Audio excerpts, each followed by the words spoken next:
Shalom, Bapak Ibu yang dikasihi Tuhan, senang sekali bisa bertemu kembali di Bible Study Online CK7.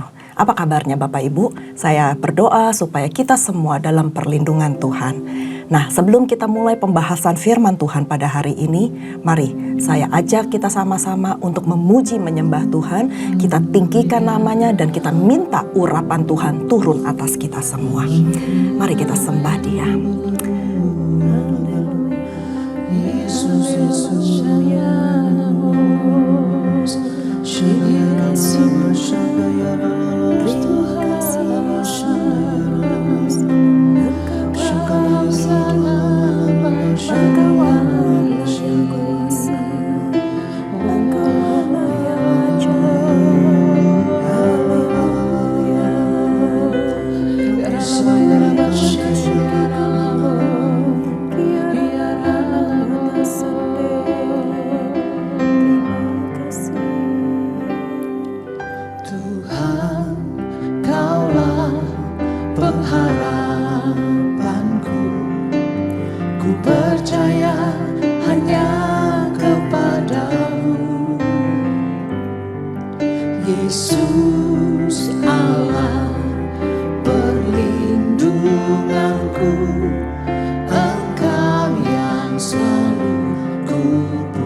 bersyukur hadimu kami puji Yesus.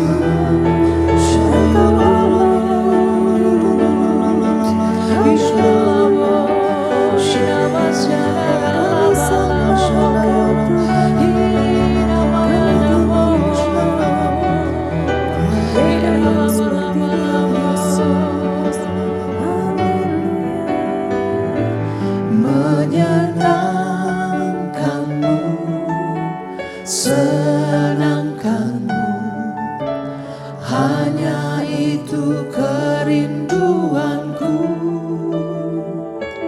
Menyenangkanmu, senangkan hatimu, hanya itu kerinduanku. Menyenangkanmu, senangkanmu, hanya itu kerinduanku.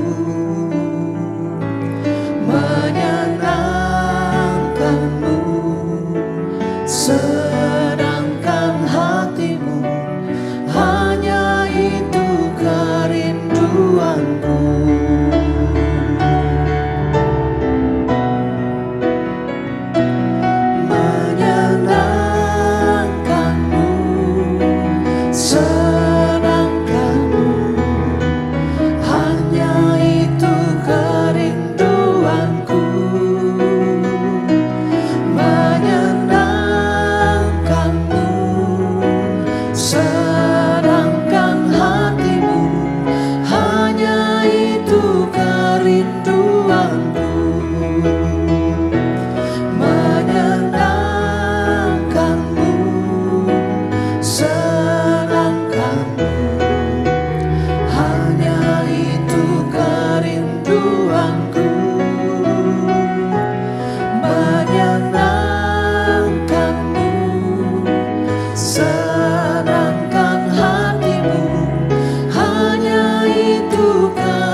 Benar Tuhan, biarlah itu yang menjadi kerinduan kami Tuhan, untuk menyenangkan-Mu setiap saat, untuk menyenangkan-Mu setiap waktu Bapa.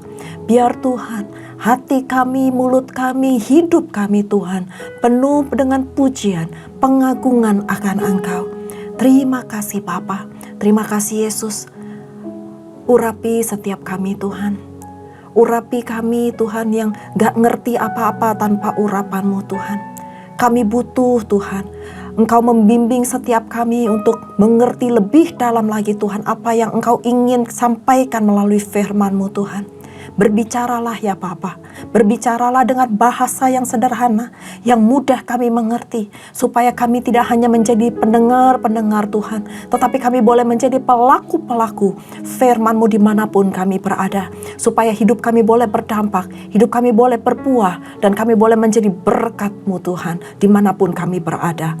Terima kasih Tuhan, urapi hamba Tuhan yang terbatas ini Tuhan, biar setiap firman yang boleh keluar dari mulut bibir hamba hamba-Mu ini semuanya berasal daripada-Mu Tuhan. Terima kasih Bapa, kami mulai pembelajaran hari ini hanya di dalam nama Tuhan Yesus. Mari kita yang siap sama-sama belajar firman Tuhan, katakan amin.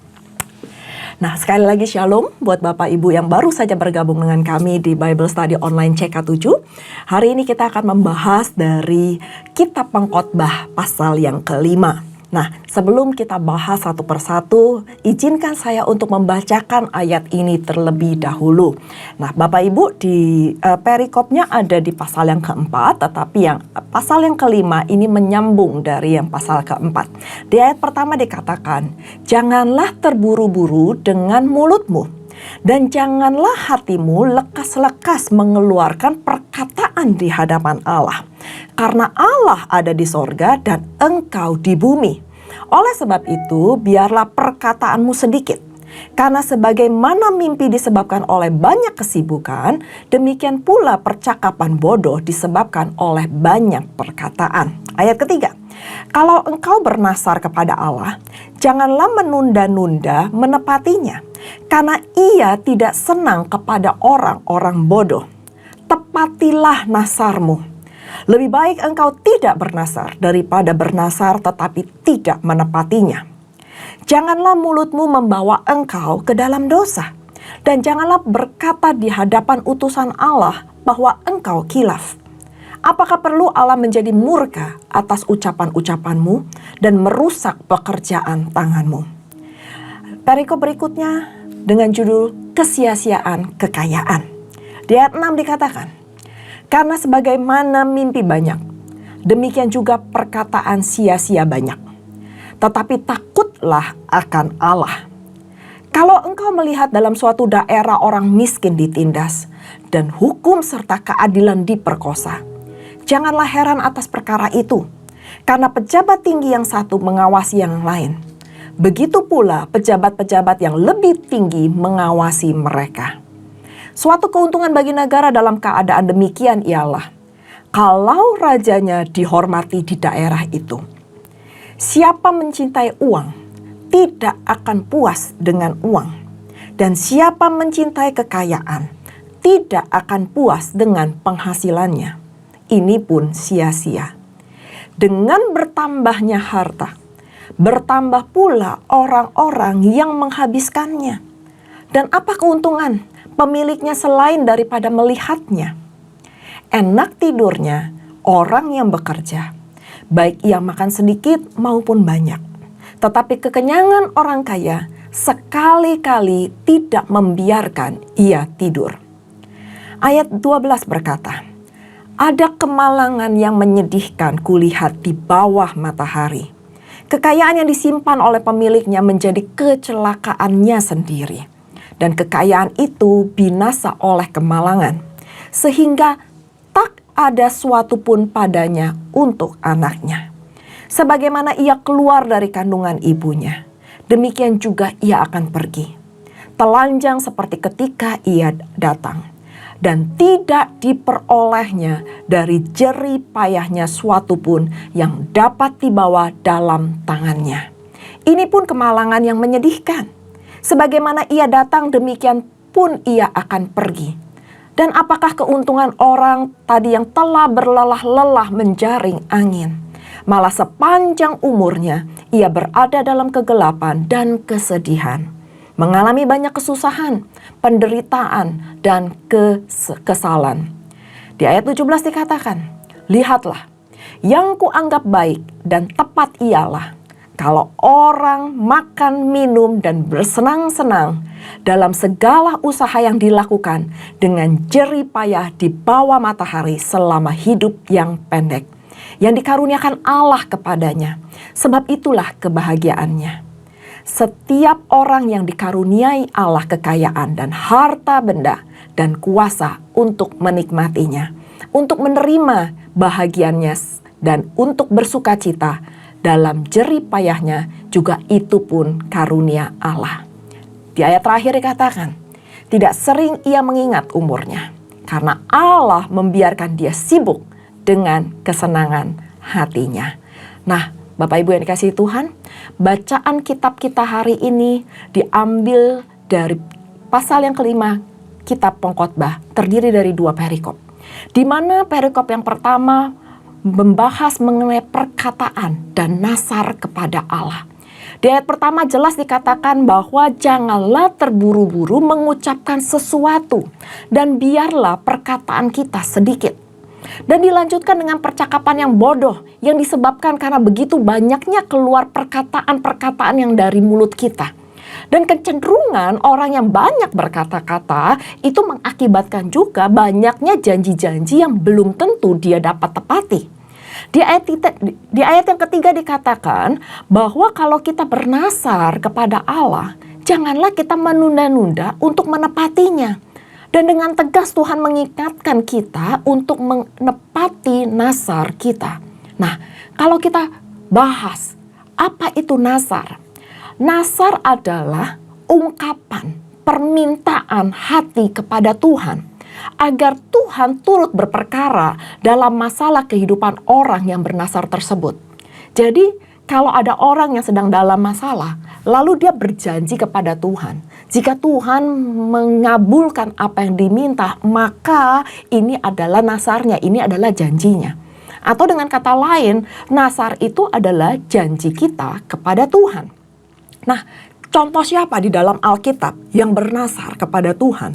Salah satu contoh yang sangat jelas di dalam Alkitab yang ingin saya ambil adalah Hana.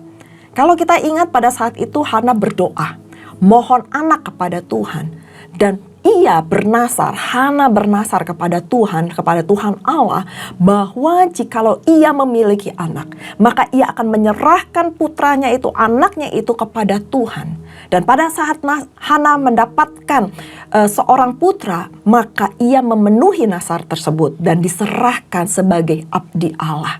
Bapak Ibu yang dikasihi Tuhan, apakah kita sudah bernasar pada saat ini kepada Allah dan kita belum menepatinya? Maka apa yang harus kita lakukan? Di sini jelas dikatakan jangan menunda-nunda nasar yang sudah kita berikan kepada Allah dan apa yang sudah kita ucapkan. Tuhan minta supaya kita segera melakukan nasar kita. Dan apakah jikalau kita belum melakukan nasar tersebut, maka kita menjadi orang yang berdosa? Di ayat 4 dan 5 dikatakan lebih baik tidak bernasar daripada tidak menepati nasar tersebut. Dan jangan sampai perkataan kita membawa kita di dalam dosa. Perkataan itu termasuk juga perkataan-perkataan janji yang keluar dari mulut kita. Jangan sampai kita mengucapkan kata-kata yang berdusta. Jangan sampai kita bohong, baik itu kepada diri kita maupun kepada Allah tentunya. Dan kalau seandainya perkataan-perkataan sia-sia yang keluar dari mulut kita, maka murka Tuhan akan turun akan kita. Jadi, apa yang saya ingin rangkum dalam perikop yang pertama? Bijaklah dalam berkata-kata dan apalagi berjanji. Baik itu di hadapan Tuhan maupun di hadapan manusia. Kalau di hadapan manusia aja kita harus menepati janji kita, apalagi janji kita di hadapan Allah. Nah, perkataan kita itu harus dapat kita pertanggungjawabkan di hadapan Allah suatu kelak nanti. Kalau kita bertemu dengan Bapa di surga. Itu adalah pembahasan dari pasal kelima, perikop yang pertama. Dan perikop dilanjutkan dengan perikop yang kedua, kesia-siaan kekayaan. Banyak orang berpikir bahwa semakin kaya seseorang akan semakin bahagia. Maka dari itu banyak sekali orang yang ingin menjadi yang lebih kaya dan lebih kaya dan lebih kaya. Dan ternyata orang kaya menjadi bahagia itu belum tentu dan tidak selalu benar. Nyatanya banyak aja orang yang kaya itu bunuh diri. Karena mungkin ketidakpuasan, ketidakbahagiaan yang mereka sudah capai dan mereka dituntut untuk lebih dan lebih lagi. Atau ada juga orang-orang kaya yang bercerai dari pasangannya. Sebaliknya, ada orang yang hidupnya biasa-biasa saja, tetapi usianya sampai lanjut dan mereka berbahagia bersama dengan pasangannya dan keluarganya. Di Pengkhotbah 5 ini dibuktikan bahwa uang tidak dapat memberikan kepuasan. Di ayat yang ke-9 dikatakan, ada orang yang semakin kaya, justru ia semakin tidak puas dengan kekayaannya. Orang yang seperti ini terjebak dalam ketidakpuasan dan tidak kebahagiaan. Nggak pernah merasakan cukup di dalam hidupnya. Ingin lebih dan lebih dan lebih lagi. Dan yang kedua di ayat ke-10 dikatakan, semakin seseorang menjadi kaya raya, semakin banyak juga orang yang mau memanfaatkannya. Dan ini adalah realita kehidupan Bapak Ibu.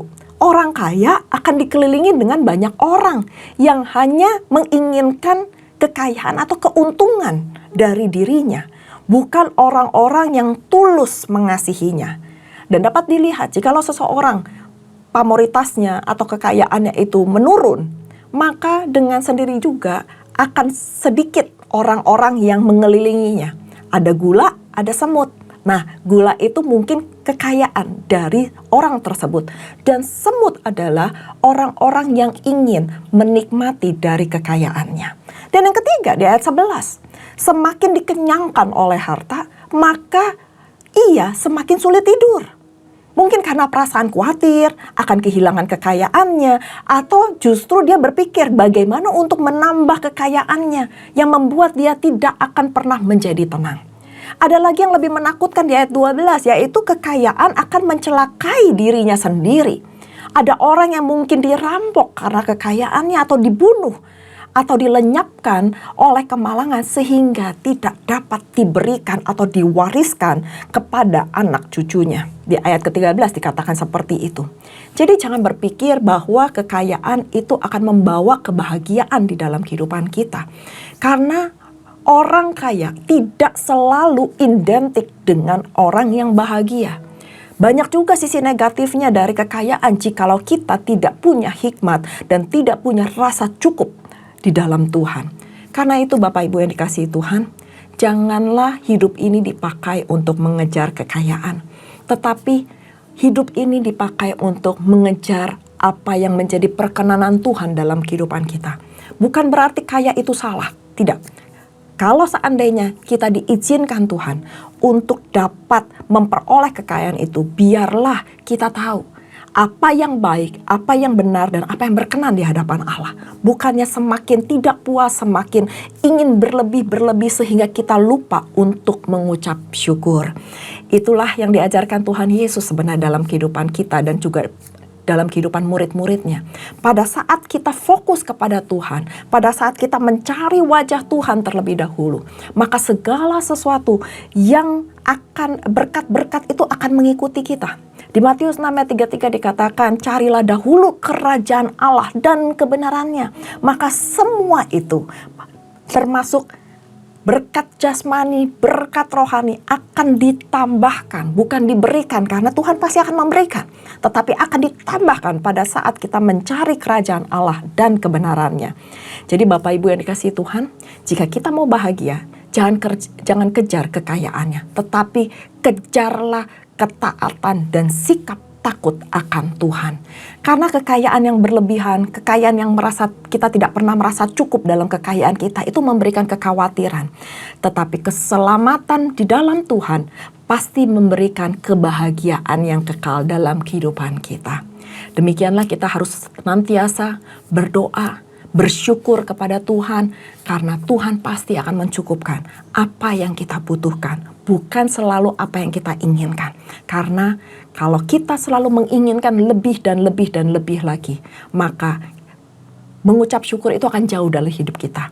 Tapi pada saat kita mengucap syukur dengan apa yang Tuhan telah berikan, maka saya percaya Tuhan pasti akan menambah-nambahkan berkat jasmani dan rohani dalam kehidupan kita. Mari kita berdoa. Terima kasih Bapa untuk firman yang singkat ini Tuhan.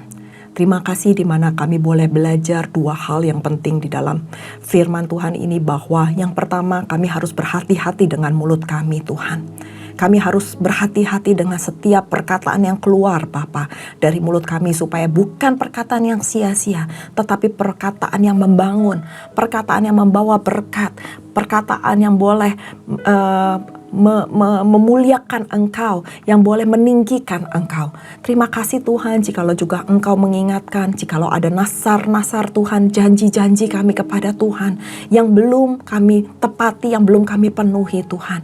Malam hari ini Tuhan, Kami mau rekomitmen, kami mau komitmen ulang untuk memenuhi setiap nasar-nasar kami. Nasar-nasar yang mungkin pernah kami ucapkan, yang belum sempat kami lakukan Tuhan. Kami mau Tuhan, kami berjanji Tuhan, akan kami tepati. Supaya murka Tuhan tidak turun atas kami. Supaya Tuhan disenangkan dengan apa yang kami lakukan. Terima kasih Tuhan. Kami juga belajar Tuhan pada malam hari ini untuk berkata cukup, untuk berkata terima kasih kepada Engkau, untuk punya hati yang selalu mengucap syukur dengan kekayaan yang Engkau berikan kepada kami. Kekayaan itu bukan selalu soal materi, tetapi kekayaan di dalam Engkau, kekayaan di dalam hikmat, kekayaan di dalam berkat-berkat rohani yang Tuhan telah berikan kepada kami. Kami mau bersyukur Tuhan, karena Engkau baik dalam kehidupan kami. Ajar kami Tuhan, untuk tidak selalu iri dengan apa yang dimiliki oleh orang-orang di sekeliling kami. Tetapi biarlah Tuhan, kami bersyukur dengan berkat yang Engkau telah titipkan dalam kehidupan kami. Ajar kami untuk mengelolanya dengan baik Tuhan, supaya semua berkat-berkat itu dapat kami nikmati. Dan bahkan kami dapat mewariskan hal-hal yang baik kepada anak cucu kami. Bukan mewariskan hal-hal materi, tetapi mewariskan berkat-berkat rohani. Takut akan Engkau, menikmati syukur berkat yang Engkau telah berikan di dalam kehidupan kami. Terima kasih Bapa, materaikan firman-Mu Tuhan, materaikan supaya kami boleh menjadi pelaku-pelaku firman. Berkati setiap jemaat-Mu Tuhan, dimanapun mereka berada, apapun yang menjadi pergumulan hidup mereka Tuhan. Engkau yang tahu, Engkau yang mengerti, dan Engkau yang peduli, dan Engkau yang akan menjawab setiap doa-doa kami tepat pada waktunya. Karena kami tahu segala sesuatu Engkau akan membuat indah pada waktunya. Terima kasih Bapa, terima kasih Roh Kudus, dan sebelum kami berpisah, kami rindu untuk menerima berkat yang daripada-Mu. Mari Bapak Ibu yang dikasihi Tuhan, kita mengangkat kedua tangan kita dan kita siap menerima berkat. Terimalah berkat yang berlimpah-limpah dari Allah Bapa, kasih karunia di dalam anaknya yang tunggal Tuhan kita Yesus Kristus, dan persekutuan manis dengan Roh Kudus menyertai Bapak Ibu sekalian mulai saat ini sampai Tuhan Yesus datang untuk kedua kalinya, menjemput kita di awan-awan permai dan bahkan untuk selama-lamanya. Mari kita yang sudah menerima berkat sama-sama katakan amin. Tuhan Yesus memberkati. Shalom.